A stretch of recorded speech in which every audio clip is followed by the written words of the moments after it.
रामू एक गरीब किसान था। उसकी पत्नी अक्सर बीमार रहती थी। रामू के पिता उसके लिए एक छोटा सा जमीन का टुकड़ा छोड़कर गए थे, जिस पर खेती करके रामू 2 वक्त की रोटी का जुगाड़ करता था। एक दिन की बात है, रामू की पत्नी रामू से कहती है, सुनो जी, मेरी तबीयत तो ठीक होने का नाम ही नहीं ले रही। मुझे लगता है मुझे कोई गंभीर बीमारी हो गई है। तभी तो इतनी दवाइयां खाने के बाद भी ठीक नहीं हो रही हूँ। अरे नहीं सुनीता, ऐसा मत कहो। तुम्हें कुछ नहीं हुआ है। मैं ही तुम्हारा अच्छे से ख्याल नहीं रख पा रहा हूँ। दवाई के साथ साथ खाना पीना भी अच्छा होना चाहिए, तभी आदमी जल्दी ठीक होता है। ऐसा कुछ नहीं है जी, खाना तो अच्छा ही खाती हूँ, पर शरीर को लगता ही नहीं। न जाने मुझे क्या हो गया है। सूखी दाल रोटी को तुम अच्छा खाना कहती हो? ना तो कोई फल ला पाता हूँ, ना कोई और खुराक दे पाता हूँ तुम्हें ताकत के लिए। हाँ, फल से याद आया, बहुत दिनों से मेरा मन सेब खाने का कर रहा है। क्या तुम मेरे लिए एक खट्टा मीठा सेब ला सकते हो? अगर पैसे हो तभी लाना, वरना कोई बात नहीं है। रामू कुछ देर तक अपने मन में सोचता है कि सेब का दाम तो आजकल आसमान छू रहा है। एक सेब लेने जाओ तो वो भी 50 रुपए से कम का नहीं आता।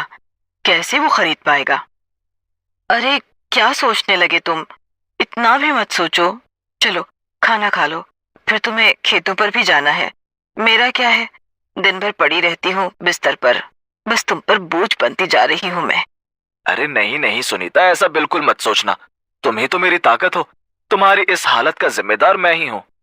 ऐसा कहकर दुखी मन से वो खाना खाने लगता है। उसकी पत्नी वहीं पास में बैठी उसे पंखा कर रही थी। कुछ देर बाद रामू खेतों पर चला जाता है। रामू खेतों पर काम करने लगा। धूप तेज थी। रामू पसीने से भीगा हुआ वहीं पास में एक पुराने सेब के पेड़ के पास बैठ गया, जिसमें कई सालों से कोई सेब नहीं लगा था। रामू उस पेड़ में रोज पानी डालता था, जिस वजह से वो पेड़ अब तक हरा भरा था। रामू पेड़ के नीचे लेटे लेटे भगवान को याद करने लगा। हे भगवान, तू भी गरीब को ही सताता है। कब तक इस दुनिया में गरीबी रहेगी? अगर मेरा बस चले तो मैं सबसे पहले इस दुनिया से गरीबी ही खत्म कर दूं। काश मुझे कोई ऐसी चीज मिल जाए जिसकी मदद से मैं इस दुनिया में दुख तकलीफें झेल रहे लोगों की हर मुश्किल को आसान कर दूं। यही सोचते सोचते उसकी आंख लग गई। जब उसकी आंख खुली तो उसने अपने सामने एक सेब पड़ा देखा। वो सेब कुछ अलग सा दिख रहा था, पर रामू का ध्यान उस पर नहीं गया। उसने तो तुरंत उस सेब को उठाया और अपनी पत्नी के पास ले गया।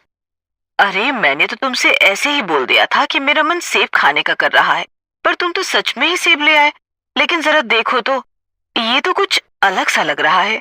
कुछ ज्यादा ही लाल और चमकदार दिख रहा है। वो सब तुम छोड़ो और इसे खा लो। कहीं ऐसा ना हो कोई भूखा दरवाजे पर आए और हमें उसे ये देना पड़े, क्योंकि और कुछ तो है नहीं देने के लिए हमारे पास अभी। मुझे अच्छे से पता है भूख क्या होती है।